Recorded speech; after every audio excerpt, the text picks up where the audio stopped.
Kriminalisasi kepada Cak Imin tidak hentikan pencapresan Anies Baswedan. Oleh Antoni Budiawan, Managing Director PEPS, Political Economy and Policy Studies. Nasdem dan PKB setuju, Muhaimin Iskandar, alias Cak Imin, Ketua Umum PKB, mendampingi Anies Baswedan, sebagai pasangan calon presiden dan wakil presiden 2024. Manuver Nasdem dan PKB membuat peta politik pemilihan presiden terguncang. Koalisi kawin paksa bubar. Koalisi Perubahan untuk Persatuan, KPP, Nasdem Demokrat PKS, juga bubar. Demokrat menarik diri dari KPP. Publik juga kaget. Apalagi pendukung Anies. Mereka was-was. Pikiran negatif berkelana. Mereka berpikir, duet Anies Cak Imin hanya jebakan Jokowi untuk menjegal Anies dari pencapresan. Mereka berimajinasi, Cak Imin akan segera ditersangkakan, Anies pun gagal menjadi calon presiden. Begitu pikiran publik. Pendapat publik tersebut bukan tanpa dasar. Mereka mengamati, Jokowi akan melakukan segala cara untuk menggagalkan pencapresan Anies Baswedan. Seperti misalnya mencari-cari kesalahan di kasus Formula E, atau intimidasi kepada partai pendukung, termasuk membiarkan upaya kudeta Partai Demokrat. Imajinasi bahwa pencapresan Anies akan digagalkan melalui kriminalisasi dugaan kasus korupsi Cak Imin sepenuhnya dapat dimaklumi. Terbukti, beberapa waktu yang lalu KPK menggeledah kantor Kementerian Ketenagakerjaan. Target, Cak Imin, katanya. Kawan-kawan media juga kaget. Mewakilkan publik, bertanya-tanya, bagaimana nasib pencapresan Anies ke depan?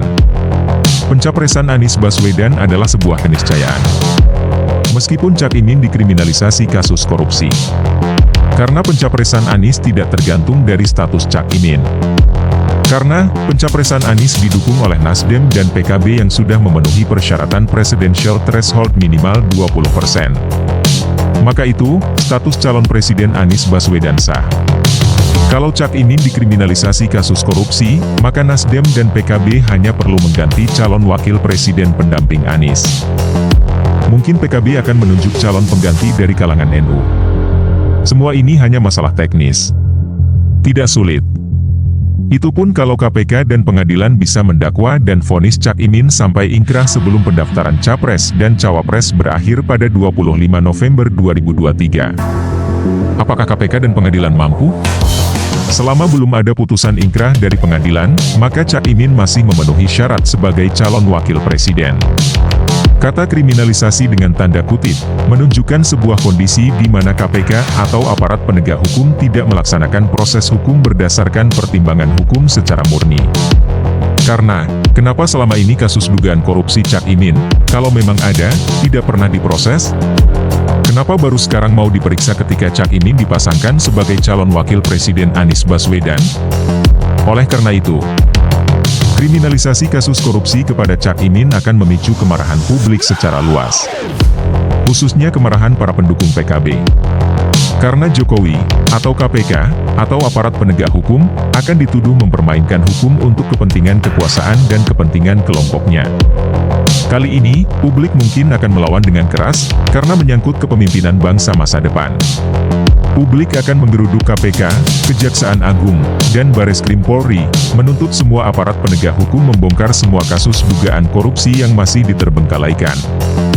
Sangat banyak sekali.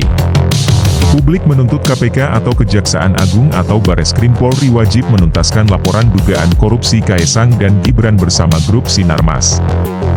Publik juga menuntut KPK, Kejaksaan Agung, Bareskrim Polri membongkar tuntas sampai ke aktor intelektual kasus korupsi penyelundupan nikel, korupsi penjarahan nikel Blok Mandiodo, korupsi penjarahan kawasan hutan ilegal seluas 3,3 juta hektar, korupsi ekspor minyak goreng, penyelundupan emas batangan, kasus korupsi BTS, kereta cepat Jakarta-Bandung, proyek jalan tol dan infrastruktur lainnya, dugaan TPPU 349 triliun rupiah di Kementerian Keuangan. Dugaan korupsi dana PCPEN, penanganan COVID-19 dan pemulihan ekonomi nasional, dan masih banyak lainnya. Untuk itu, publik menuntut semua aparat penegak hukum dan pemberantasan korupsi bersikap profesional. Pergantian kepemimpinan nasional di depan mata. Jangan sampai sikap oportunis Anda mengorbankan kepentingan nasional. akan menjadi bumerang yang akan memenggal leher Anda.